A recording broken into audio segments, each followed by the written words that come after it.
Maybe we should just record a segment after this that says, when you listen to this podcast, please go to and take this. But either way, you get the idea. Yeah.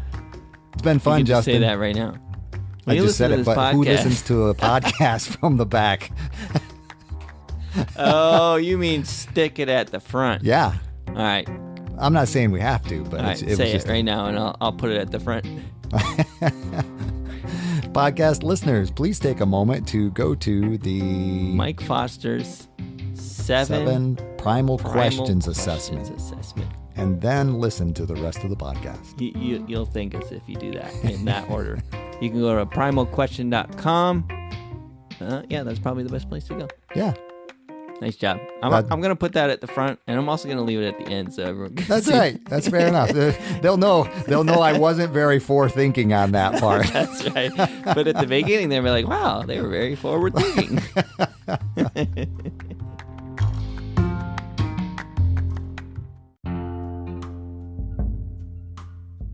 Welcome to How I See It with me, Mark Pratt, and Justin Sternberg. This is a podcast that works to counter cultural polarization through thoughtful conversations.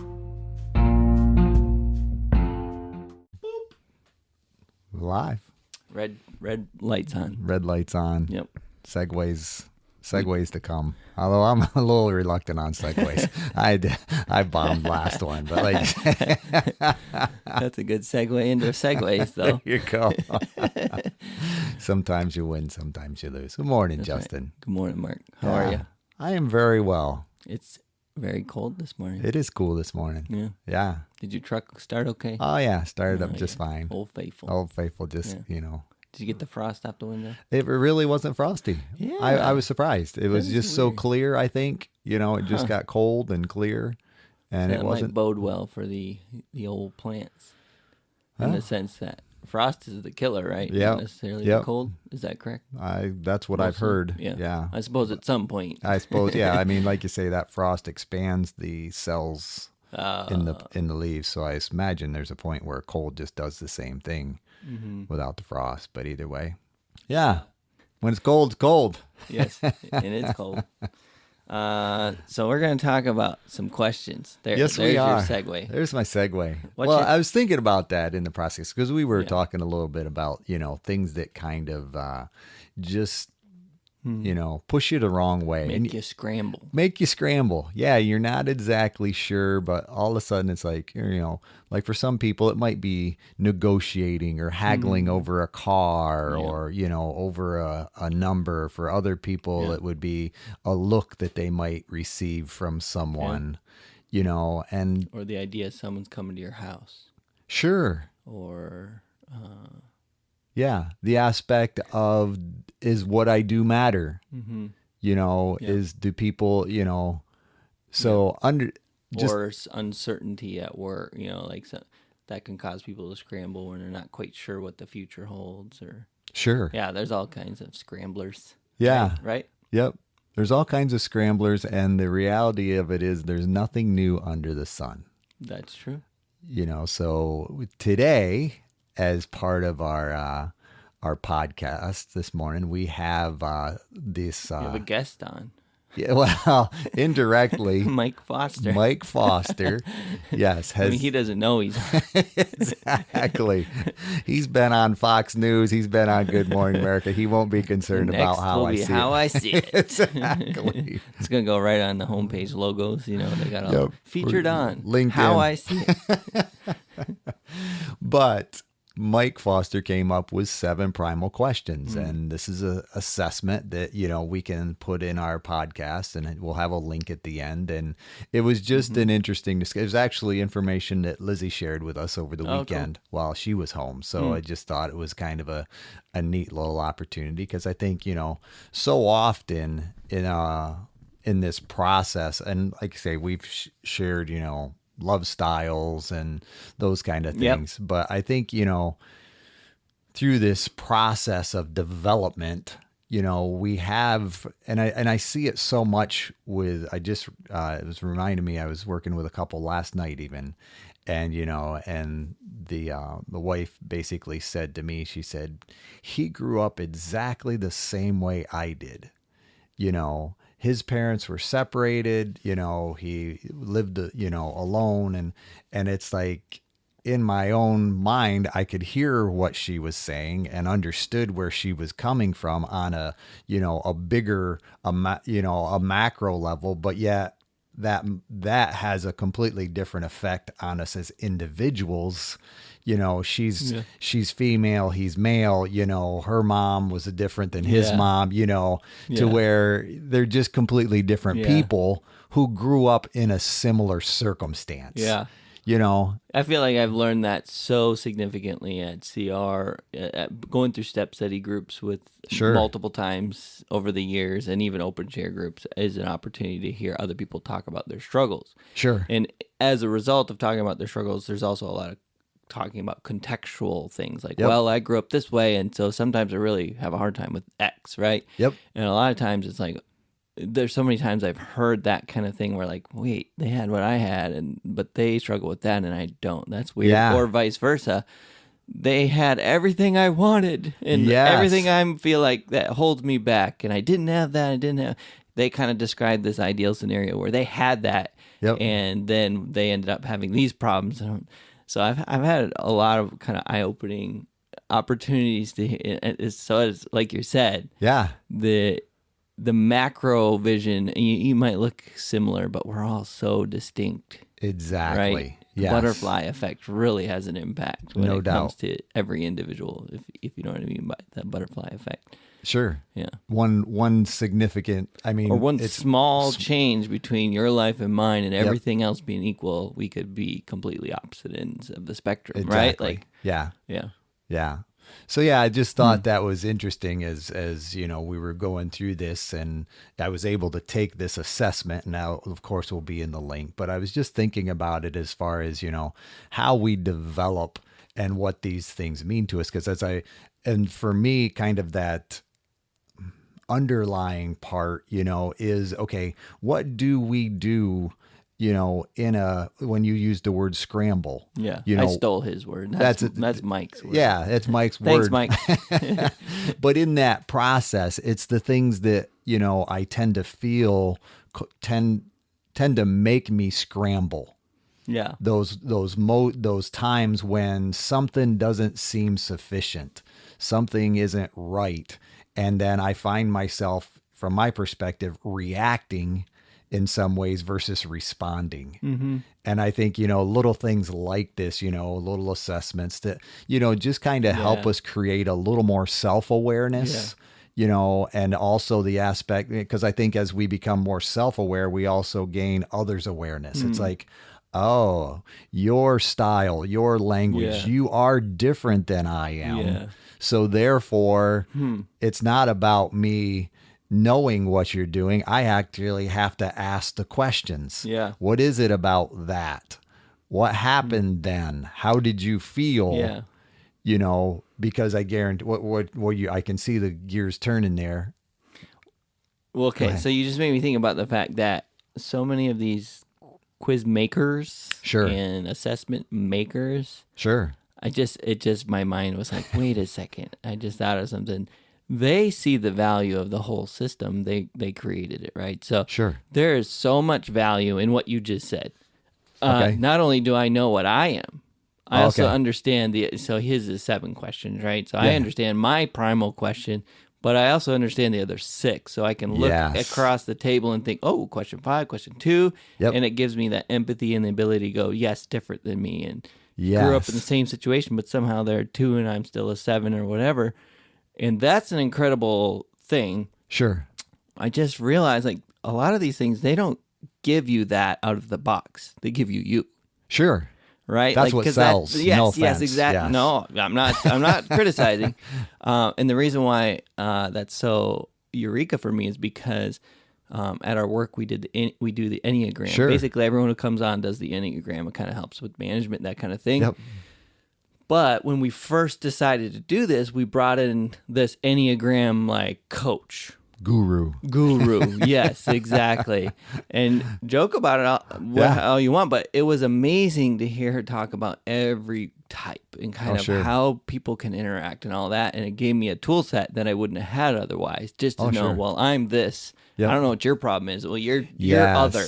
You're that number, and I'm this number, so you're an other. So clearly you're not quite right, but that's okay. Yeah. We'll figure it out. I am the optimal number. Yeah, exactly. That's what I heard when I heard my assessment. No, I think that's a good point, though, that coming from a therapeutic perspective, which you do and are, you look at this and you go, wow, this is a good thing to help others understand others and themselves. Yep. I just don't know how often that's happening when the whole system is bent towards learn more about you. No, I hear you. Just, I don't know. Yeah, and I think that's what from my perspective, that's what's underlying, and that's a big part of how we love, that aspect of self and others awareness. That's this like a second stage of 3 stages. Okay. Cool. And then of course the third stage is rupture and repair. Because in reality, we all enter into conflict. Your number isn't the same as my number. Right.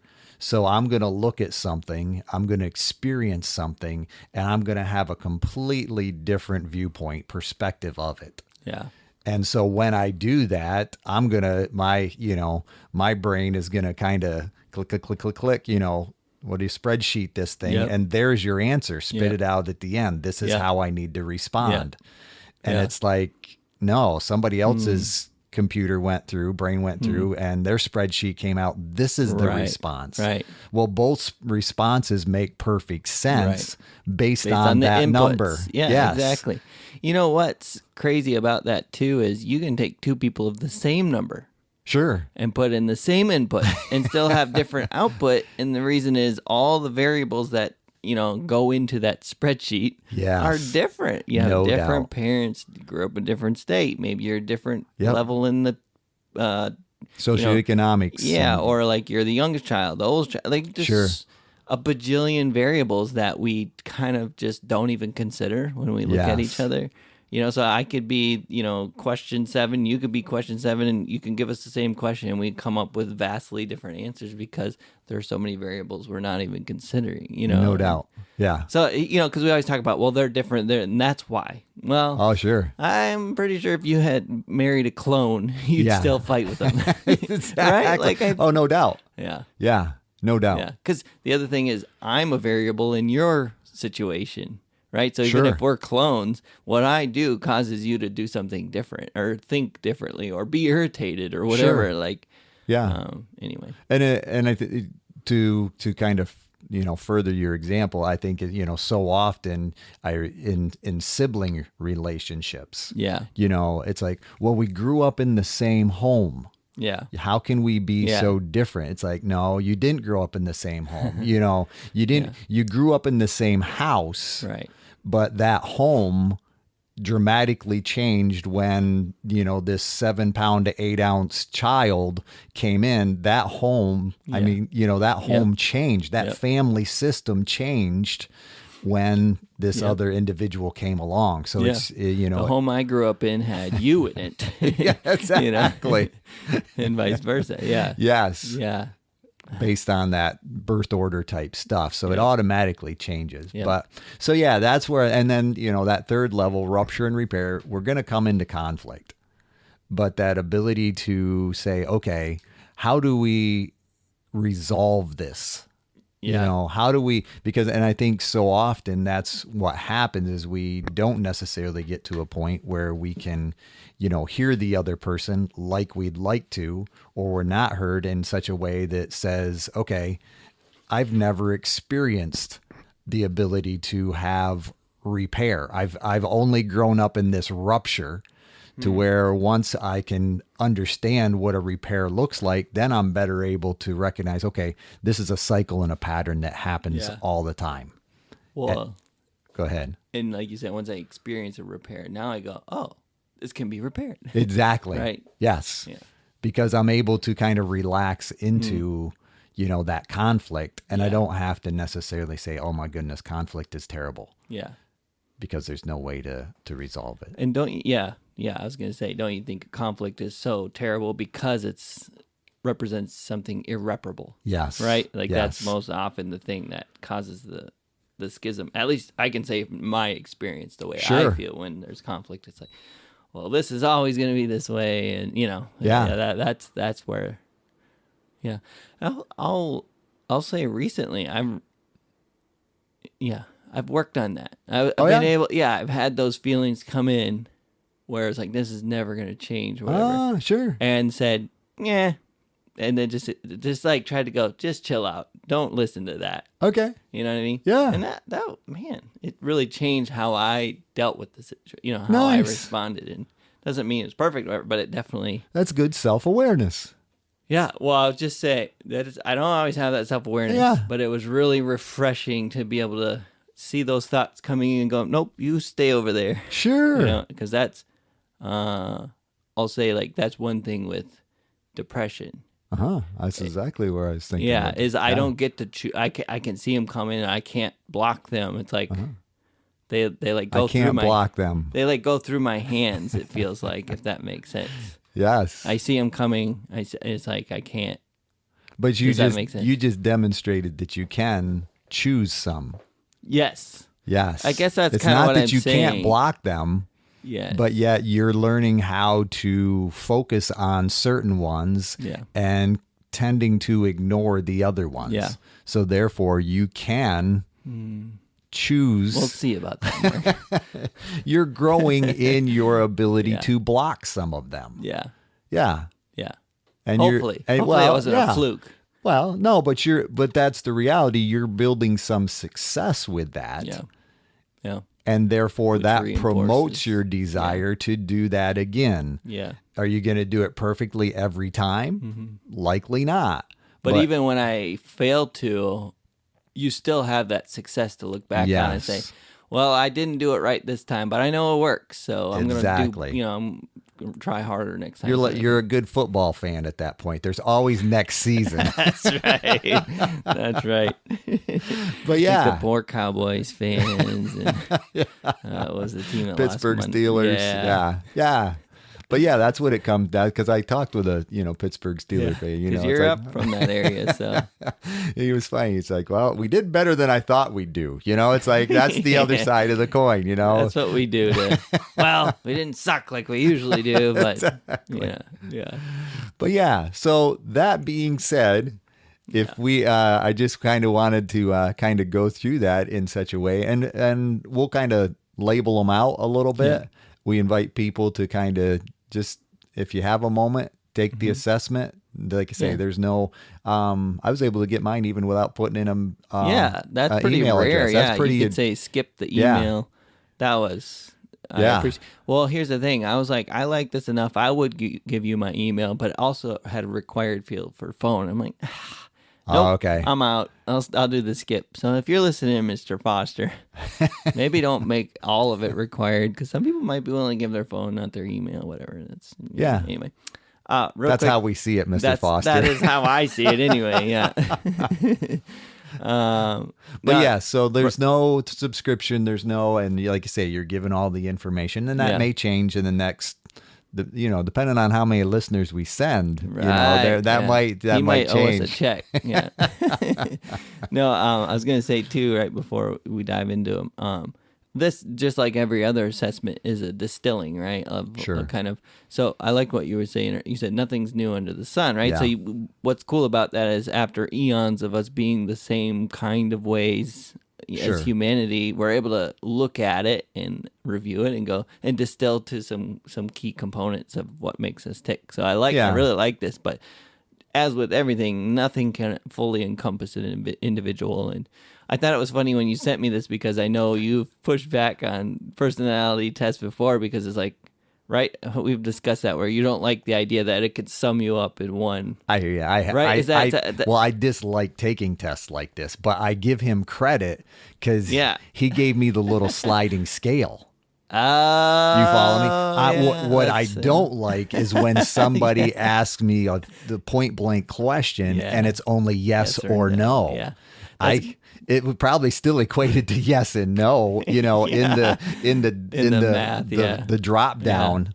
but I was able to just slide it a little bit to, partially agree. That's a good point. If you're one of those that doesn't like to be pegged, then just so you know, you can slide that slider anywhere between the continuum. It's a continuum answer, right? So, and it gave me the, perception that I was able to put myself on that continuum where I desire to be. That's a good point. That's a good point. But so anyway, standard disclaimer: it is a distilling, so if maybe not be 1,000% perfect, and peg you in every sense, but and recognizing, pulling back, our acceptance, our identity, our security, and all that purpose, which this stuff deals with, ultimately, I believe, comes from God. Unconditional acceptance. But there again, growing in self-awareness helps me, interact with other people in a way that I believe is helpful. But, Well, and bringing it back to God, too, like all of these primal questions are all only answered through God. Sure. Properly, right? Sure. So, I mean, you can find answers for all of these in, other places, but ultimately they're all going to end up empty or, Yep. And I think what happens is, we all grow up with imperfect parents, not blaming anyone, but some of these questions just don't get answered sufficiently. Yeah. In our childhood background, imperfect people, raising imperfect kids, that kind of thing. And so it creates a hunger or a craving. Yes. Maybe the better way exactly. Yeah. So there is that need.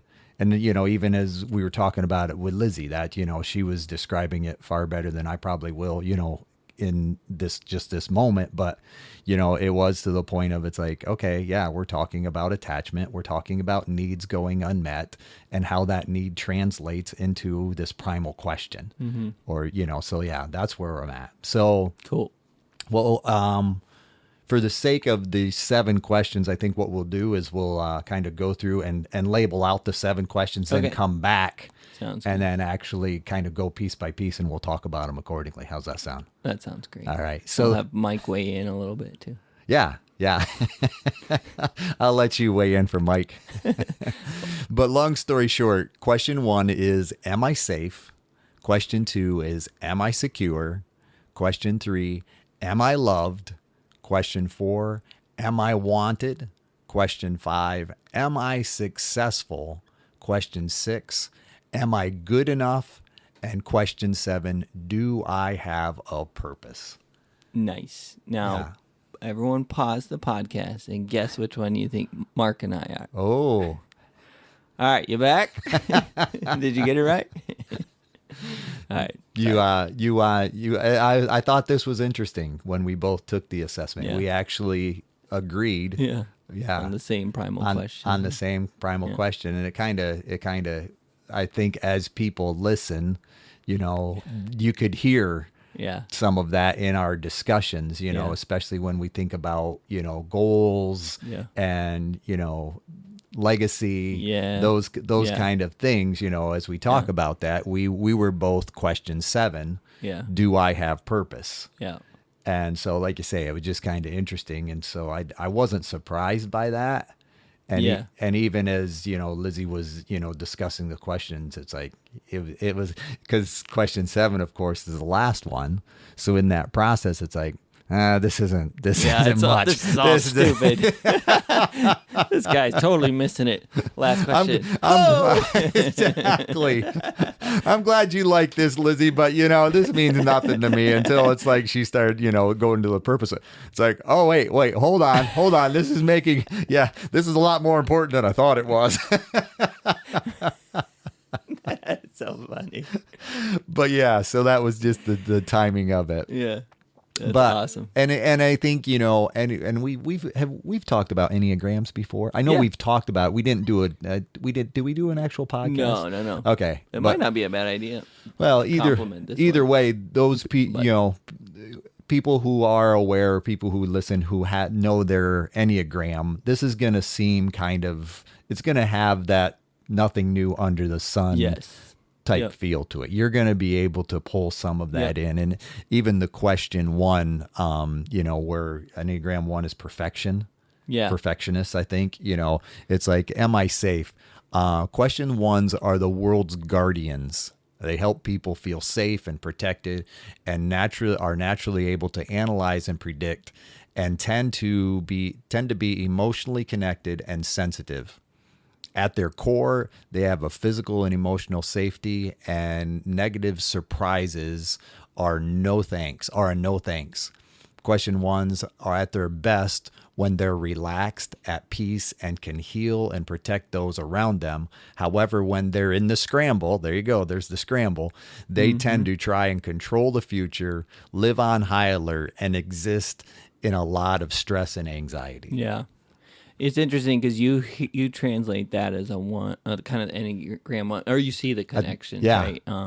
I see some of the Enneagram 1 stuff in question 5, but also that also is question 3. Sure. Enneagram 3. So Enneagram 1 is kind of this perfectionist idea, right? And what else is it about the Enneagram 1? Do you remember? Perfection.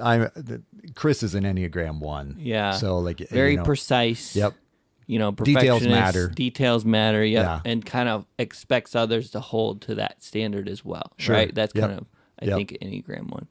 And that's what reminded me, it's like they are kind of those guardians. It's like if I'm bringing something to your attention that, isn't necessarily right, that's to protect you. It's not that I'm wanting to, let you know that I noticed your mistake.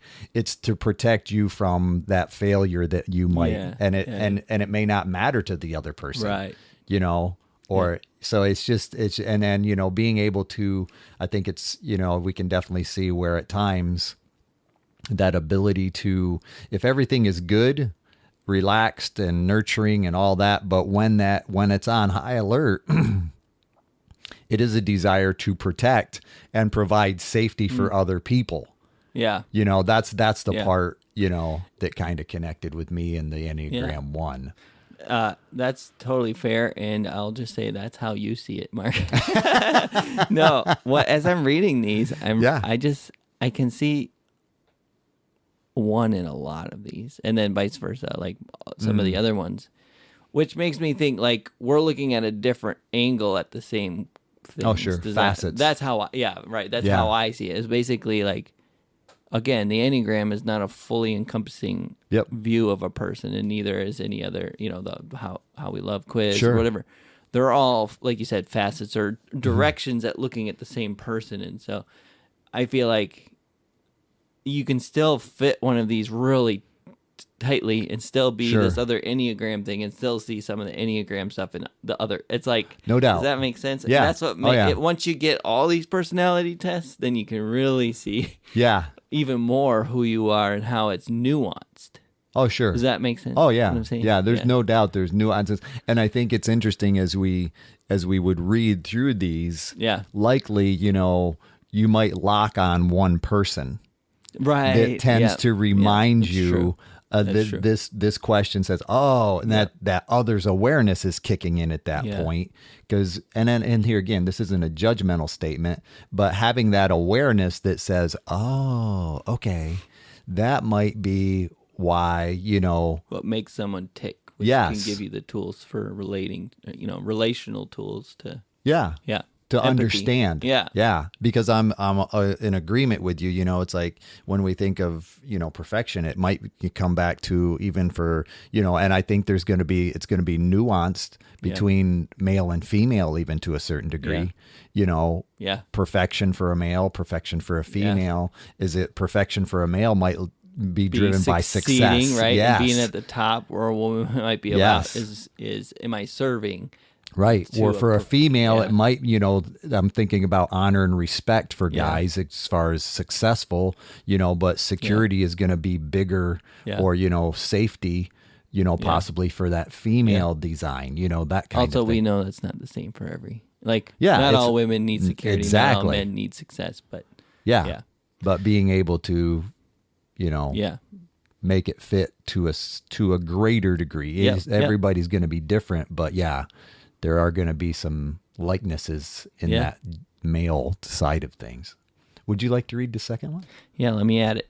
Question number 2, am I secure? So you talked about, am I safe? So there, it'd be interesting to talk about the distinctions between these two. Sure. Your thoughts. But this one is the Q2s, question 2 people. Q2s are great providers and partners, and they build stable environments, prioritize their relationships and finances, and tend to be trustworthy, grounded, and methodical.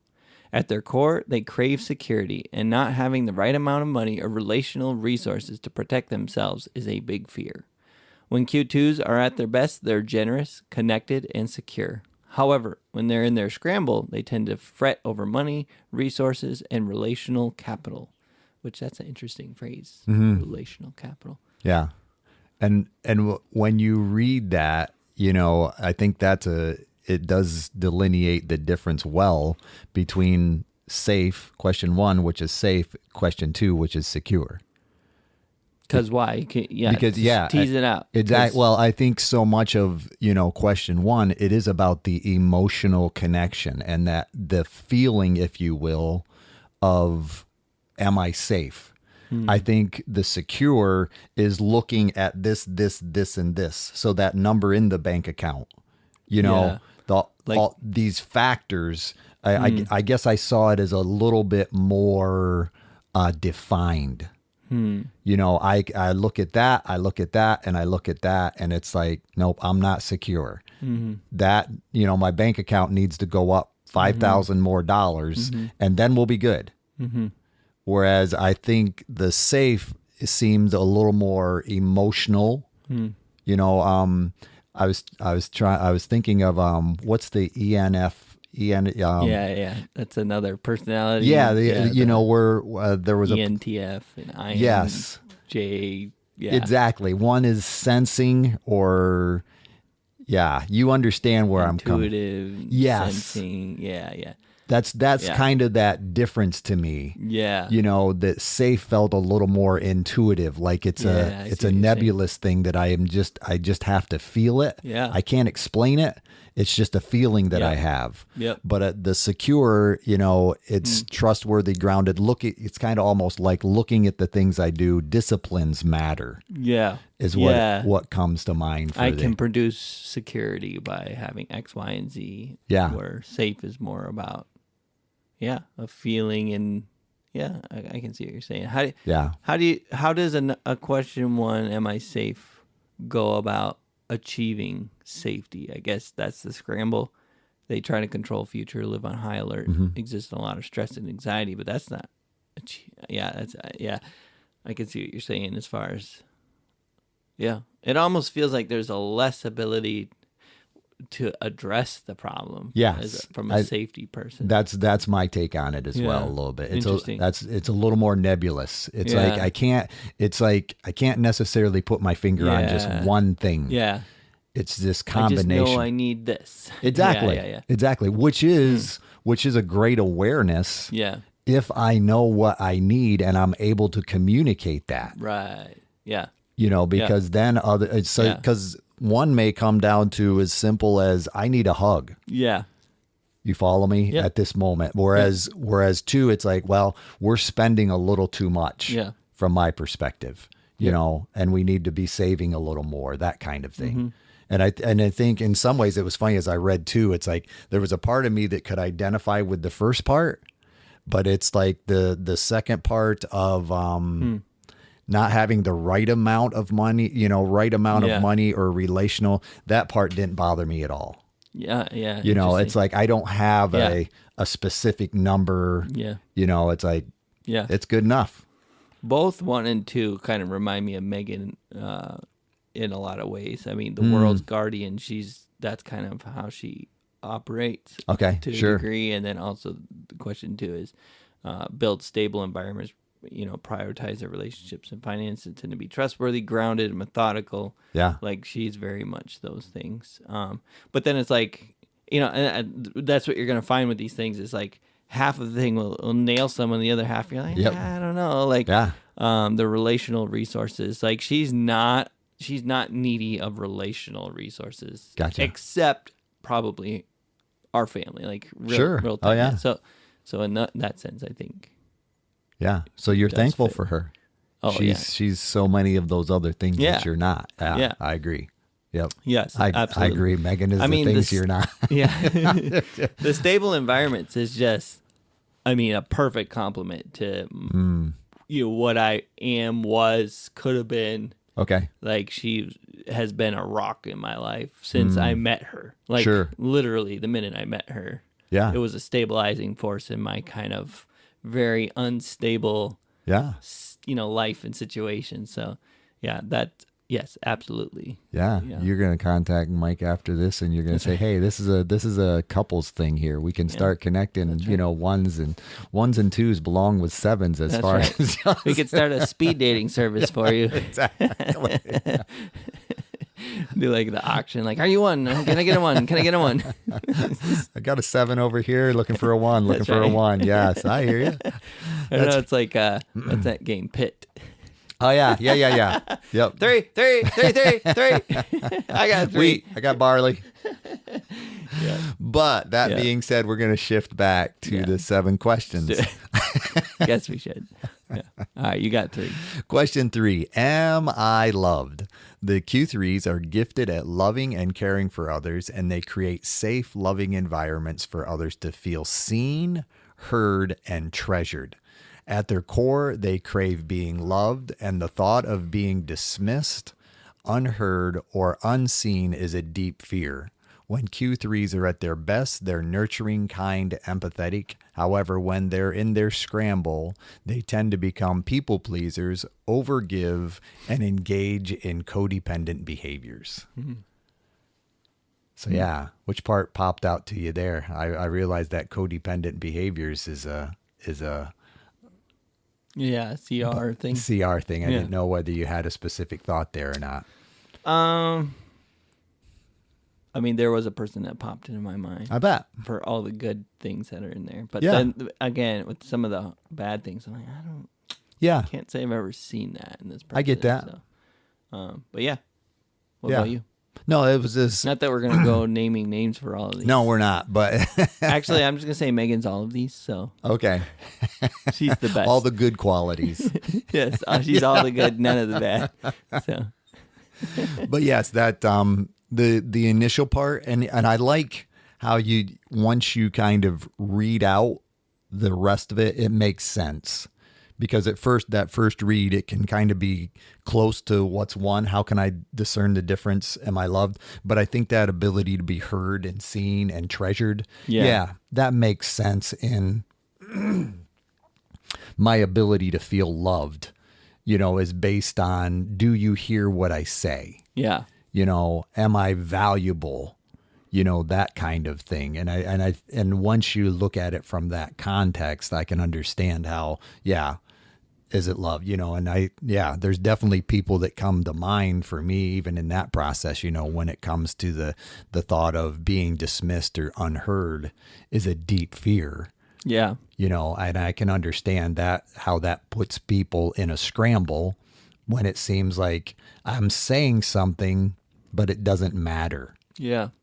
It doesn't change anything, and I could understand how, that can happen just in the aspect, there again, finances, I'm saying this and this and this, and we, need to cut back on our spending, and you just bought that, I can understand how that creates a rupture in that conflict between who we are. Yeah. Especially, if I'm looking at that, and this reminds me again, I know we've talked about this before, the money languages. If I'm trying to create security by being analytical, saving, and you're trying to, promote success by buying these things that make us look successful, you can understand how that's going to create some disconnect, conflict. Yeah, no doubt. Yeah. But anything more on question 3?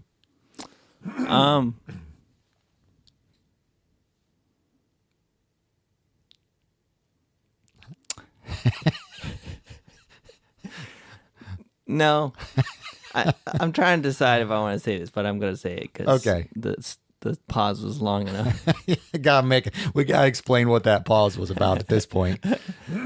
My thought was that one feels weak to me. And then I thought that thought of mine probably has a lot to do with who I am and the question, and I imagine whichever quadrant you're in, looking out at the other ones, you're going to say that one seems wrong for these, you know what I mean? Sure. Of course. Sure. But that one of all of them feels very weak. And I would not want to be in that quadrant. Does that make sense? No, I hear you. And I know my vision of it's incorrect in the sense that if someone is loving, they're gaining the benefits of being a loving person, which I clearly miss out on. No, I hear you. Does that make sense? Yeah, it makes sense. Yeah. And I think in some ways, I like that use of the word codependent. You know what I mean? I think that can have that perspective that, I'm just not comfortable standing on my own. Yeah. I want someone else who's basically I can kind of align with that person. Yeah. So yeah, it's just, I think about it in that context of, it makes sense when I'm looking for that validation, if you will. Yeah. And even if feeling what you're feeling gives me that validation, that's an important thing. Yeah. So yeah, that's how I was thinking about it from the codependent part, and recognizing all of these have their pros and cons, just like anything. Yeah. Yeah. Yep. I guess that's kind of my confession is that it's hard for me to see much for pros versus seeing a lot for negatives in that one. Yeah. But again, I recognize that's pretty squarely coming from the quadrant I sit in. So, and yet we'd probably be able to say if the right person dismissed you and made you feel unheard, and you're no, Justin, that doesn't matter. Right. Forget it. Move on. Yeah.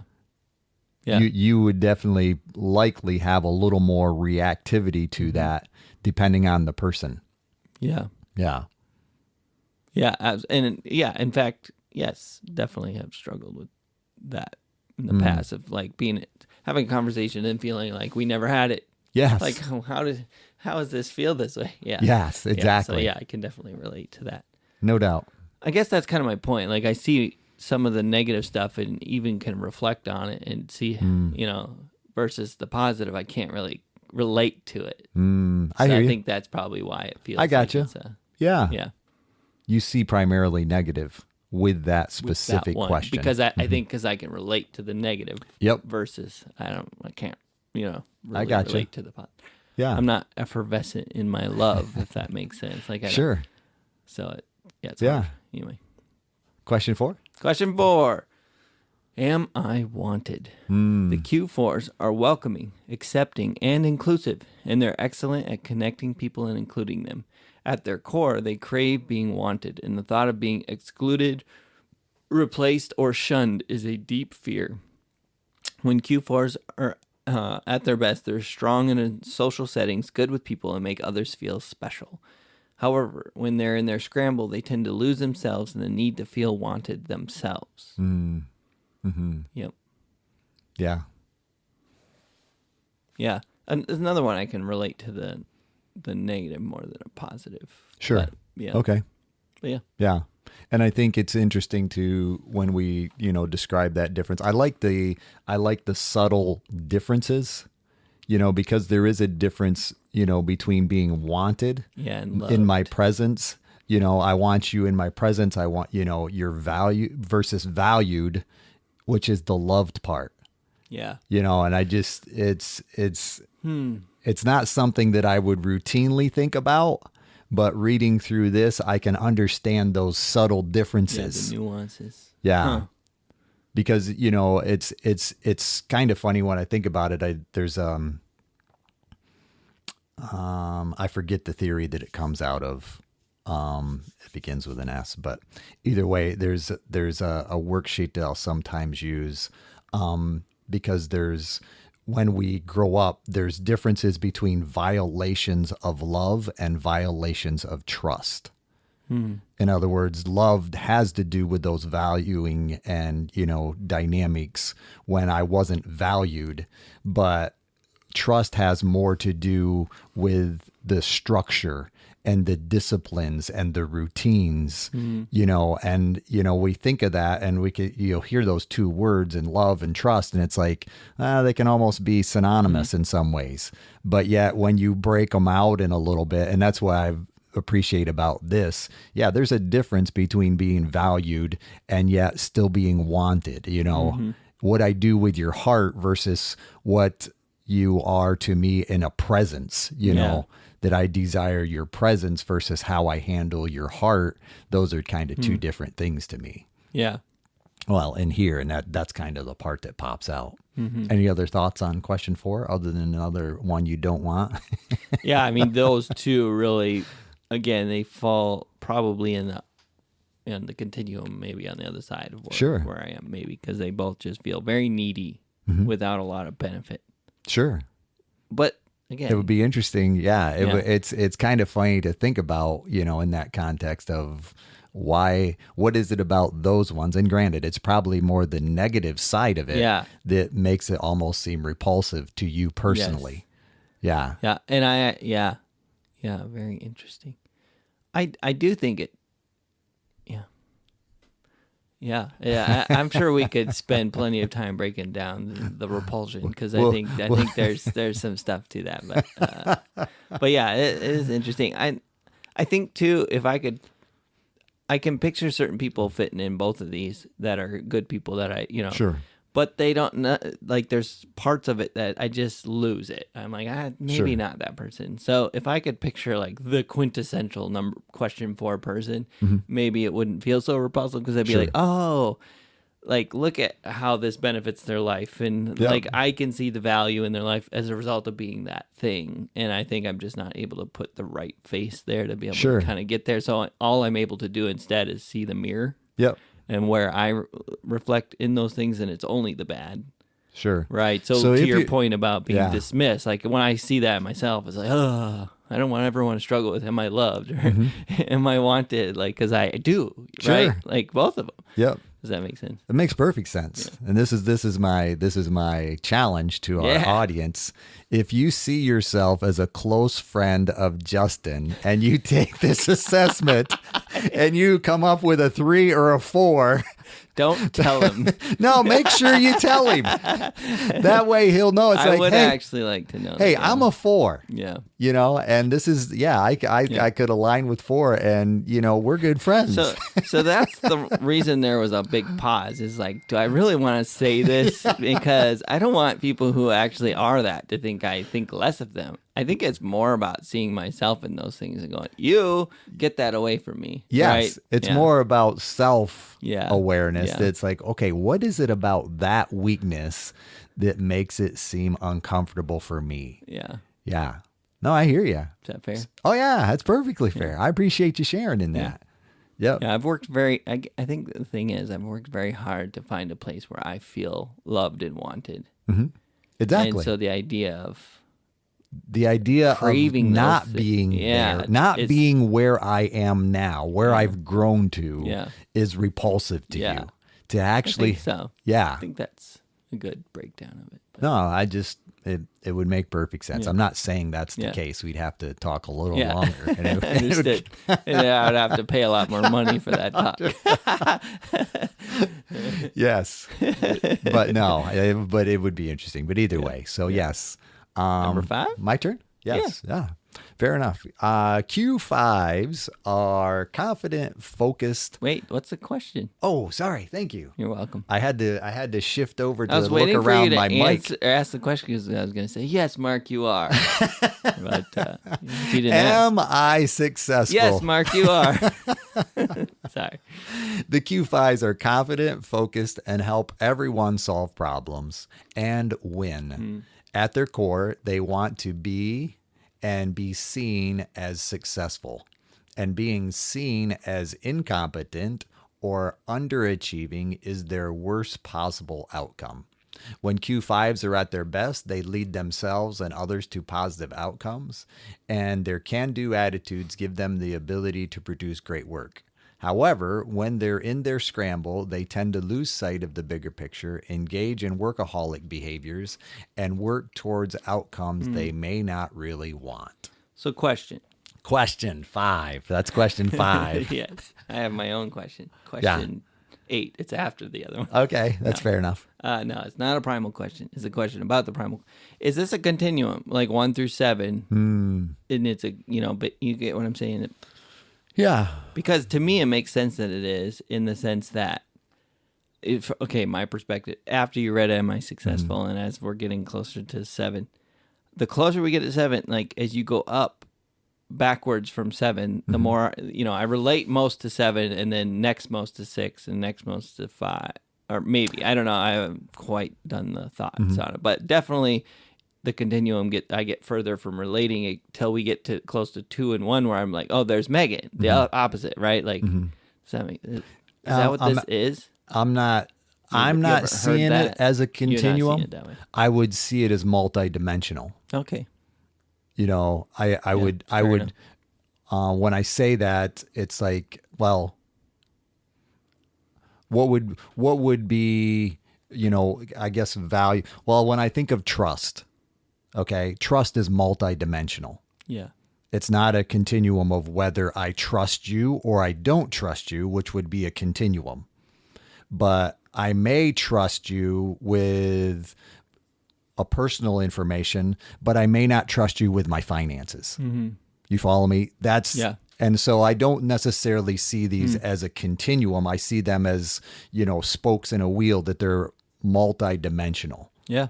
Or even like the Enneagram, where you may have a circle, but there's some connectors that kind of come across. But I don't see it as a line continuum, that these are all on the same dynamic.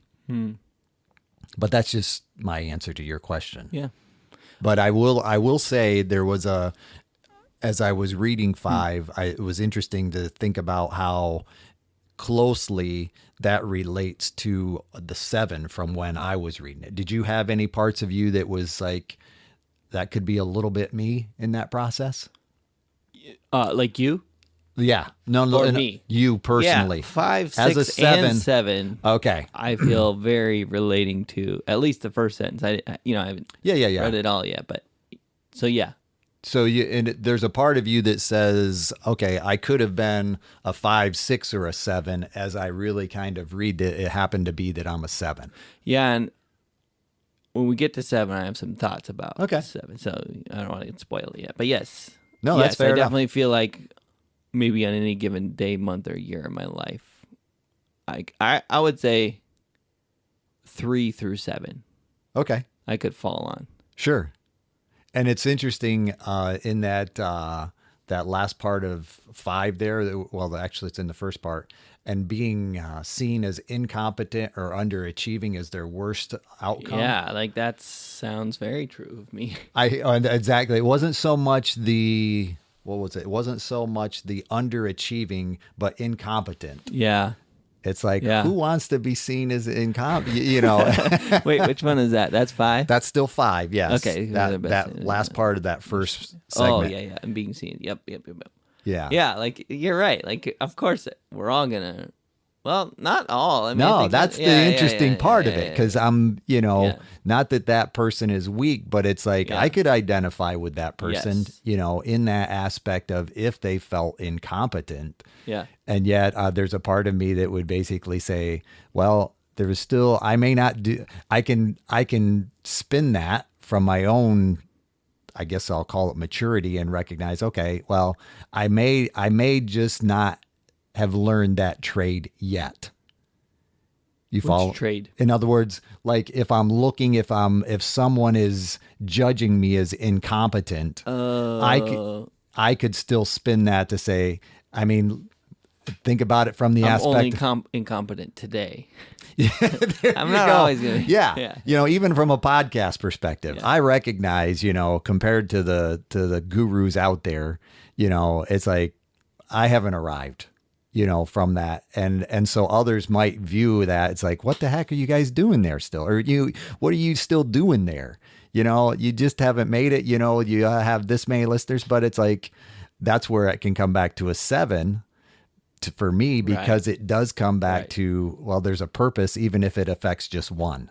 Yep. And my competency has the fact the that ability. We're both 7 makes perfect sense that we do this podcast. To the degree that we do it, yes. To the degree that we do it, and that we're not. If I would say, if we were bent more towards 5, successful, we'd be done by now.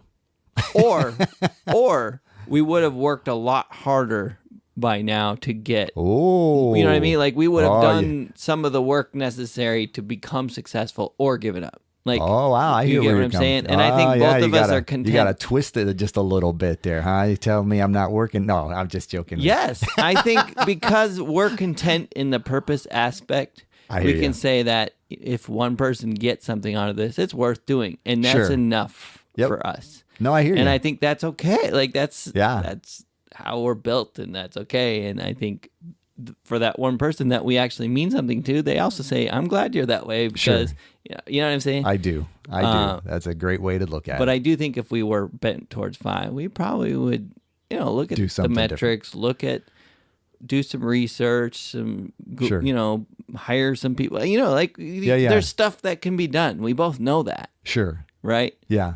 So. I think you know that a little more than I know that. But yes, I agree with you. Yeah. Yeah. Yeah. Yeah. But again, if you were more 5, you would know it too. Sure.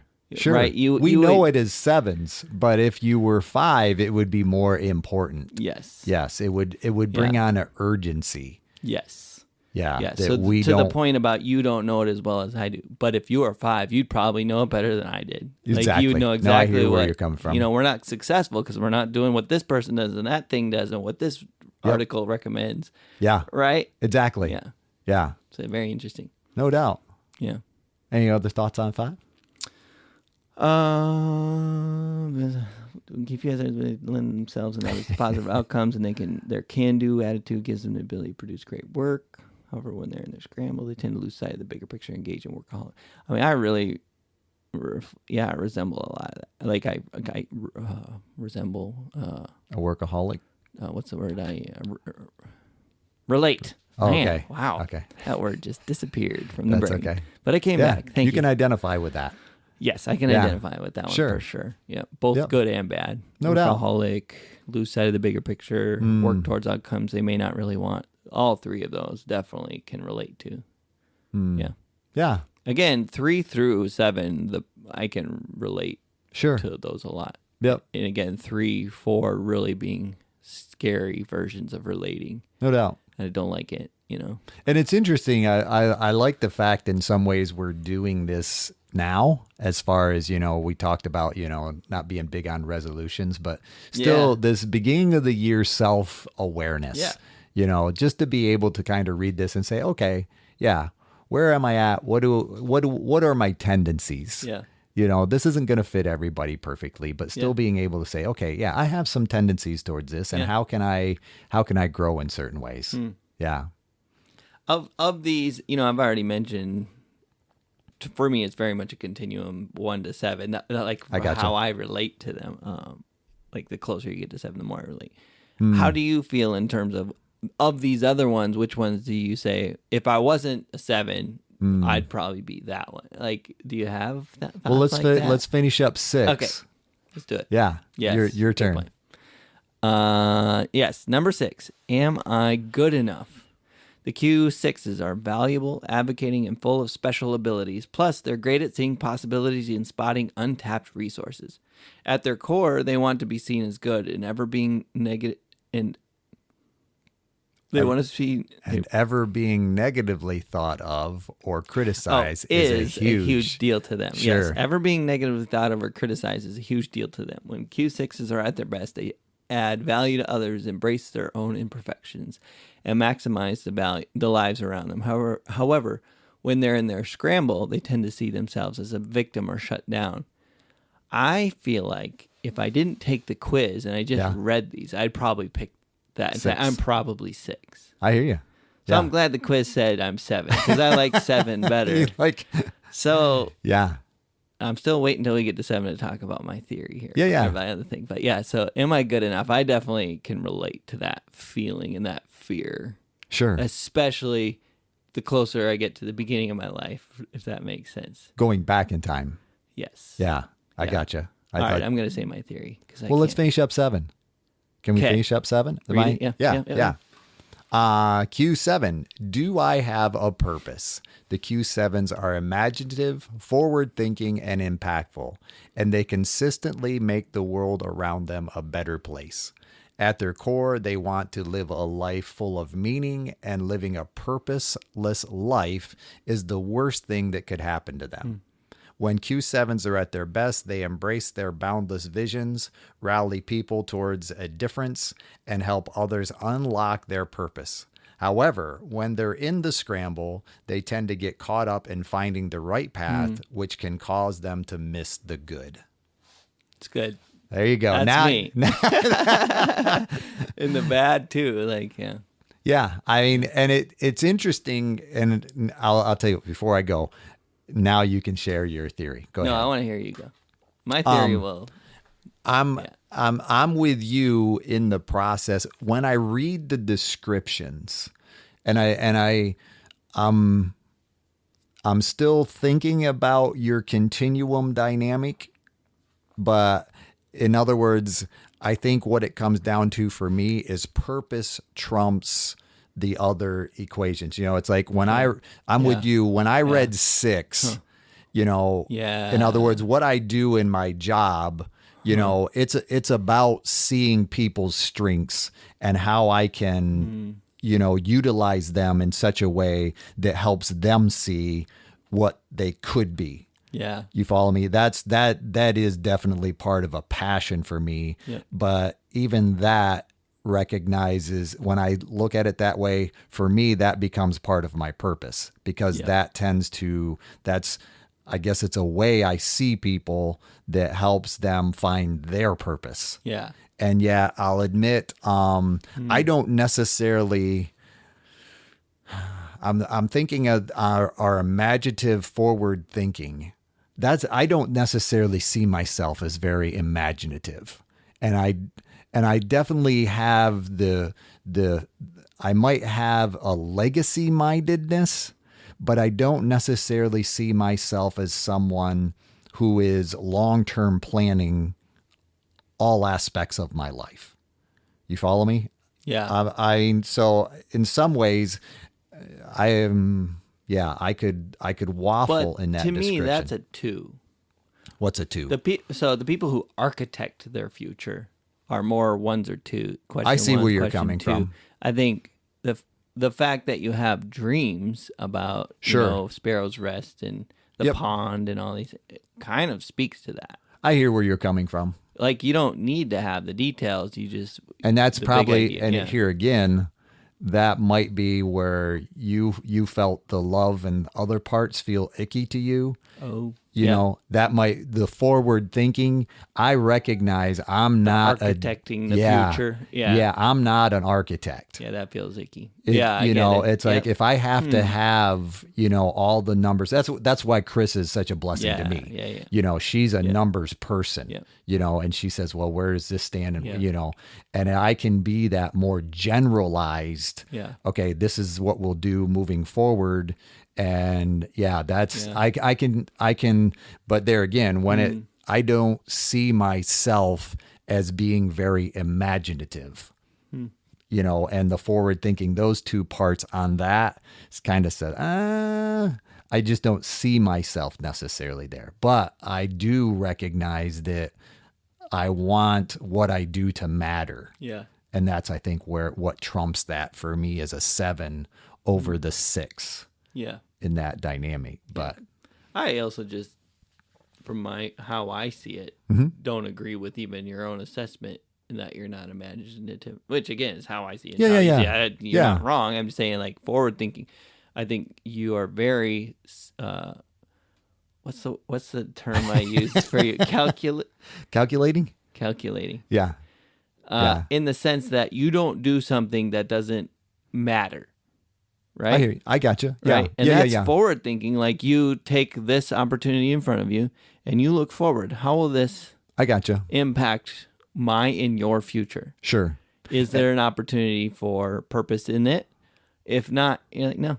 Yeah. Right? Or if so, then you'll say, how much purpose can we suss out of this? Okay, it's worth doing. Sure. Right? I think that's very much forward thinking, and also you're thinking imaginative as creative. Yeah, that's not necessarily that's just what creative. I was gonna say. It's being able to see a scenario in your mind, imagine it, and then imagine it as it could be to achieve that. Right. Yes. And I think in order to pluck purpose out of others and see purpose, you have to have that's that imagination. I gotcha. So I think you're thinking of Disney World and Imagineering and creativity, and I think they're different. I agree with you, because I fist pump. Yes, indeed. But yes, I was mixing up imaginative with creative. Yeah. And I don't see myself as a creative person, but imaginative. Yeah, I do think about, because I even in like sessions, I will think about, okay, how can I help this person see this differently? And I start, and that's where that's imagination. And I'll use narratives a lot. Yeah. To be able to say, okay, this is what that is feeling like, and it helps people. Yeah. So I don't necessarily imaginative means and from my perspective, I'm willing to rethink how I think about it to help you understand it better. I mean, I think that's a pretty good definition of imagination. Right. But again, I think we have a specific idea of imagination based on Disney World, right? Like, exactly. I was, as I was reflecting in that moment while you were sharing, I'm in a complete agreement with you, imagination and creativity can be two different things. Mm-hmm. Yeah. Yeah. So here's my theory. You ready? I'm ready. I feel like 7. You're thinking that 7. I'm thinking. Thank you. Trying to think, do I feel it? Yeah, I'm thinking 7 is a privileged position. Oh. Or so it depends on how you define privilege, but I think when I feel like I've climbed the ladder from am I loved up to am I wanted, up to am I successful, up to am I good enough, and landed on do I have purpose. And I feel like I get to have this primal thing because the other things are met. I feel safe, I feel secure, whatever. I feel loved. And I feel like if you were to, again, go back in my life, I'd be in a different question. You know what I'm saying? So you see this very similar to a hierarchy of needs. Not really, because I don't think someone who wants to feel safe is less like. Okay, but when from you say my perspective, I'm saying from where I sit, I feel like I can say I'm at a 7 now in my 40s. I gotcha.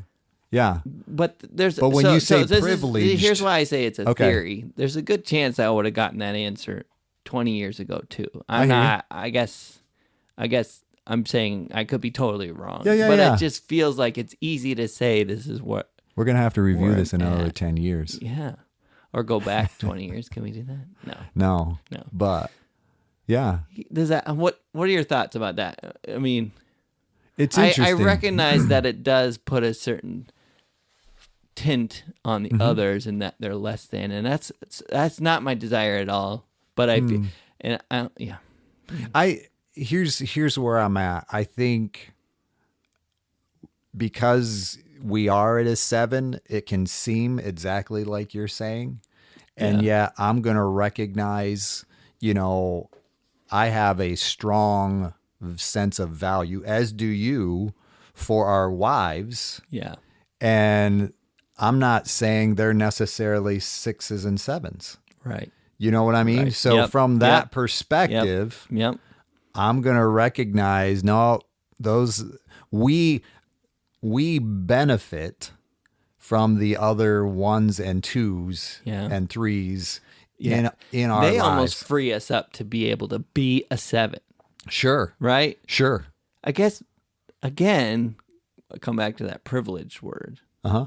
Right? Like, my life has come to a certain point where I have the things in place to where I don't have to worry about those other needs. I got you. I guess so. Therefore, it frees me up to deal with my, my natural fear or whatever. Do I have purpose? But your scramble. Yeah. In other words, when Q7s are at their best, they embrace their boundless visions. So those other ones and twos in your life have allowed you to embrace what you want to be able to do. Yeah. You follow me? Yeah. And help people towards a difference and help others. In other words, if you didn't have Megan in your life, you wouldn't be able to do that. Right. Quite like you can now in your 40s. Yep. And unlock purpose. However, when they're in their scramble, they tend to get caught up in finding the right path, which can cause them to miss the good. Yeah. You follow me? Yes. And so I think, it's you're at a less scrambled part of life as a 7. Yeah. Because of the 1s and 2s around you. Yeah. Yeah. Just kind of a interesting that's a good way to think about it. Yeah. Because I think, so often, and I think you'd agree with this, so often early on in relationship, it is that difference that tends to create the conflict. Why don't you just let me do my thing, Yeah. But, because your thing is counter to my thing. Yeah. But as we learn in relationship that no, our things can be coexist and be complementary. Yes. Synergistic. Sure. Yeah. Then we're able to be, that a fuller sense of answering that question. So, So I also recognize too that, from the very beginning, I was saying I think my perspective is very squarely centered in this quadrant of do I have purpose? So looking out at the other ones, I'm only seeing it through that perspective. And even looking at this one, it's like, I see this one from this perspective. It's like, sure. This is the best one. I imagine that ones probably feel that's the best one, and 2s yes. and 3, you know what I'm saying? Yeah. No doubt. And they would say, like, for instance, am I loved? And do I love, like at their best, they're very loving and effusive. And they would say, the greatest commandment is love God and people. So I got it right. Sure. Right? Maybe. I don't know. I'm not them, but I can see how looking out from any of those other ones, you could have the same, perspective. And it's interesting as we come back to self-awareness and others' awareness, how the, 1s and 2s have that empathetic perspective. And I think, that's where, as you described it, it's like, as I understand I'm a 7, my ability to value and be empathetic about 1s and 2s can actually grow. Yeah. Whereas, or even where 3s or 4s are concerned, once I understand what they contribute, it's like they do it in a way that's not repulsive to me. But as from my 7, that feels like a spot that's icky. I don't want to go there. I start feeling reactive about that. Yeah. But they're very comfortable right there. And I need those people in my lives to help me better fulfill my 7. Yeah. What's interesting about what you just said made me think about the scrambling as a 7 is tending to get caught up in finding the right path, which can cause them to miss the good. And I feel like those things that feel icky about those other ones, I think are when I'm scrambling to find the right path. And is it being wanted? And I'm, spinning my wheels about trying to feel wanted, and it doesn't work. Sure. Am I loved? And I'm spinning my wheels. It doesn't work. Am I successful? All right, let's chase that. Spinning my wheels, and it doesn't work. Right. Yeah. So that I think some of those things that feel icky are probably because I'm scrambling as a 7. I would agree. Yeah. Interesting. Yeah. Interesting. No doubt. So yeah. That's So feel free to take the assessment, know that this isn't cut in stone type thing. And, it's just a desire to, share a little bit of an insight, a fun little assessment, and just, grow in a self-awareness type thing. It's been fun to have the discussion as far as, that others' awareness. And go ahead. Well, I was going to say one of the things I like about this particular assessment is that we fit it all on one Google Doc and we can look at it here. Sure. Which not a lot of the assessments are that succinct. Sure. So the reason I say that... Can we share that? We can share this, right? I'd rather share his webpage. Yeah, that's true too. Yeah, give him the credit. But because it's all on his page too. But the point is, read all of them. Sure. And try and, you don't just learn about yourself. Take the quiz, figure out what you are, but then, read up on the other ones because that's knowing who you are is only half the equation. And I think in some ways, and granted, maybe a little spoiler alert type thing, I would take the assessment before I even read the questions. Yeah, I agree. Because otherwise you're going to kind of... before you heard this episode. Yeah, exactly. Ideally, before you heard this episode. But all things being equal. Yeah, so I agree. Take the assessment first. Good point. Because it'll and also I didn't know this during the first third of the questions, but you can slide the slider between all the way to the left, like it's a continuum, like Mark was saying. I was going all the way. I thought it was one of those binary ones. Okay. But you can put it right wherever you want. You can leave it right in the middle, which I also figured out and did a few times. Oh, did you? Yep. Okay. Yeah. Feel neutral about it. No, I like you say, I moved the slider every time, but not far at some times. Yeah, exactly. Yeah. But so no, we maybe we should just record a segment after this that says, when you listen to this podcast, please go to and take this. But either way, you get the idea. Yeah. It's been fun, Justin. Say that right now. I just said it, but who listens to a podcast from the back? Oh, you mean stick it at the front? Yeah. All right. I'm not saying we have to, but it was just right now, and I'll put it at the front. Podcast listeners, please take a moment to go to the Mike Foster's seven Primal Questions assessment, and then listen to the rest of the podcast. You'll thank us if you do that in that order. You can go to primalquestion.com. That's probably the best place to go. Yeah. Nice job. I'm going to put that at the front, and I'm also going to leave it at the end so everyone can That's see. right. That's fair enough.